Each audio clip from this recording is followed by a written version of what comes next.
38 годишен охриѓанец заврши во притвор.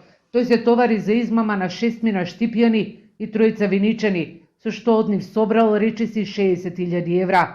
Според информациите на Телма, охриѓанецот бил дел од криминалната мрежа, кој изминатите месеци ги мамеше по возрастните граѓани на Штип, Кочани и Виница, кои по телефонските повици дека нивни блиски се учесници во сообраќајни несрети или дека им е потребна итна операција на одредени локации ги оставале парите.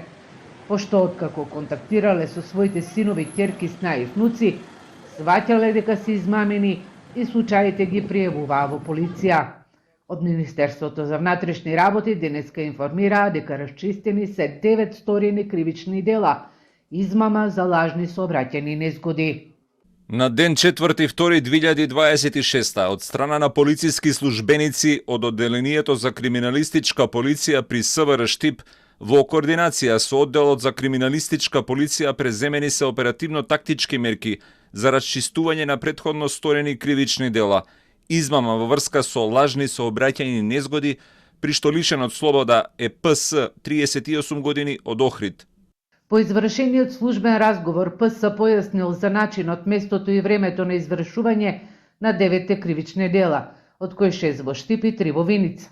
До основното јавно обвинителство во Штип поднесена е кривична пријава по итна постапка, а по предлог на јавен обвинител од Штип, ПС е спроведен пред судија на претходна постапка, при што му е одредена мерка притвор. Инаку приведениот охриѓанец во оваа мрежа влегол со надеж дека ќе се вработи.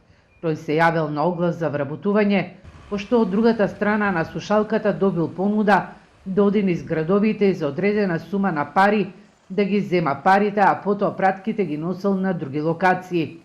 Пред неколку дена на социјалните мрежи реагираше и познат штипски кардиолог, чии име измамниците во телефонските повици го споменувале на пензионерите, кои се олеснети за околу 60.000 евра. Тој упати апел до граѓаните да не подлегнуваат на ваквите измами.